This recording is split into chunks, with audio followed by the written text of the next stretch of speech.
So hello, I'm Dan Gibson and welcome to another video. This one will be in the series, I guess, Talking with Dan Gibson, for a better place to put it. This is going to be a little bit about the Petra Scrolls. Some of you know about the scrolls.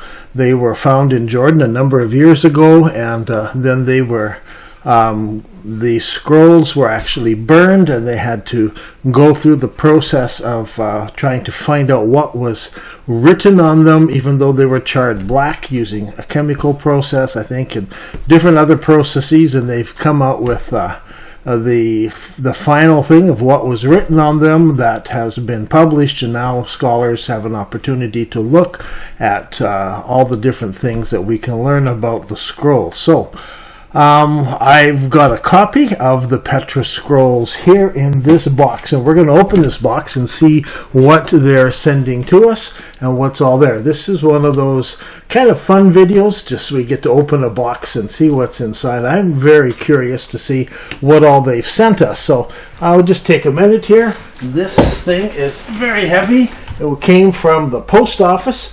And so it actually is all busted open on top a little bit. I think that is because the customs opened it up and had a look at it and then tried their best to seal it back up and probably didn't get it in very good shape. So let's see what's inside. There are, oh my goodness, there is another box inside. So we'll open it up. Pull out this box, grab that one, and there we go. And it is heavy. So there is stuff inside of here. Let's see what all we have. If this gets too boring, we'll turn off the video and come again. It looks like a set of books.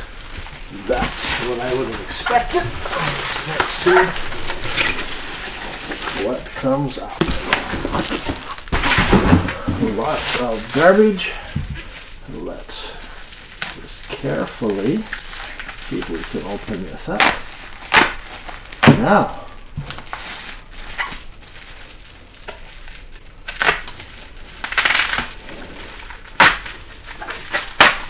don't want to scratch it.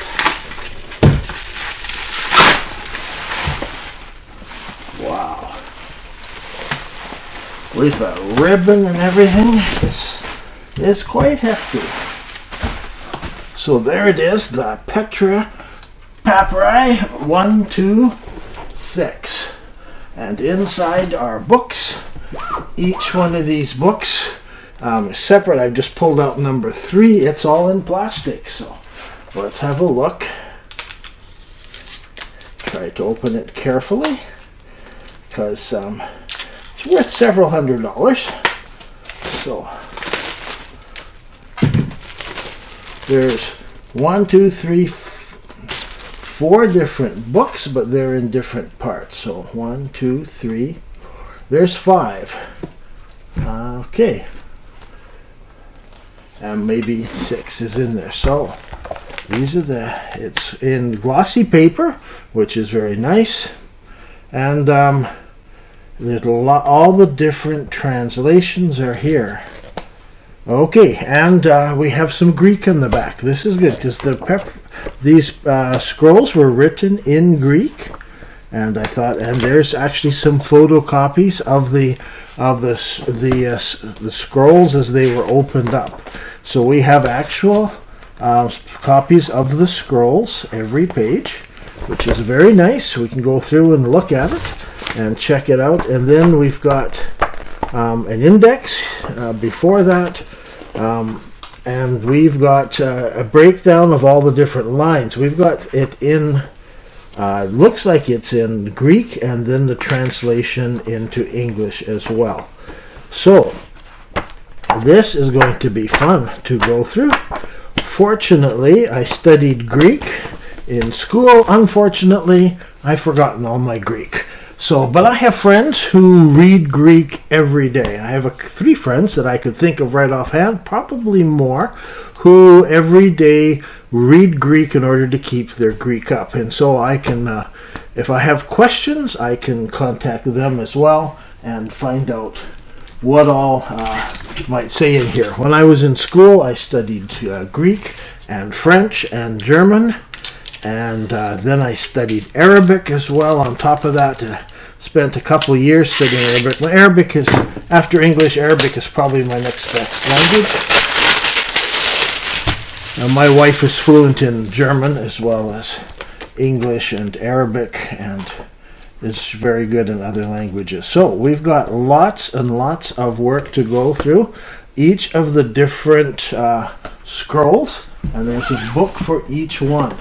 This last book is a massive book. These are very heavy, and I'm hoping we will learn some things about this, about the city of Petra in the time that these scrolls were there. So, and this is an amazing book. Each one, there's official letters here, and we have lots of, again, more scrolls here in the back, each one open. We've got, there's some Latin words. We've got an index of Latin words, an index of all the various different, we have rulers, and so we can go through and see what rulers are mentioned, consuls, and different eras are mentioned, dates, months, personal names. I'm going to enjoy going through that and see what we can learn from the personal names. I've been looking forward to that. I want to cross-reference some of the names that come up in the Petra Scrolls and see who we can find. Geographical places are all mentioned. This is all sorted out for us. Religious things that are mentioned, military names and occupations, measures and weights, another very interesting one to look through. Taxation, to see what we can learn about taxation, and then a general list of words. So this is wonderful. They have really done a good job in putting this all together. Each of these scrolls has been carefully transcribed and then broken all down, so the different fragments are here. We can go through. This is going to take me a while, so if you're wondering why the video slowed down over a bit, that's because I've got my head buried in some of these books. So for me, very exciting. The let's pull it this way. The Petra Papyri 1 to 5, and there's 5 different volumes here, and it's these kinds of things that I enjoy going through. It's just part of my personality to go through, to get the big picture of what is going on, and we're going to hear some more about Petra Scrolls. Petra Scrolls will come up in some of our discussions as I go through it, and so hopefully we'll have a video or two later about things that we found in the Petra Scrolls. Thank you very much for watching. This is a very short video. I'm Dan Gibson, and this is another video in that series, Talking with Dan Gibson.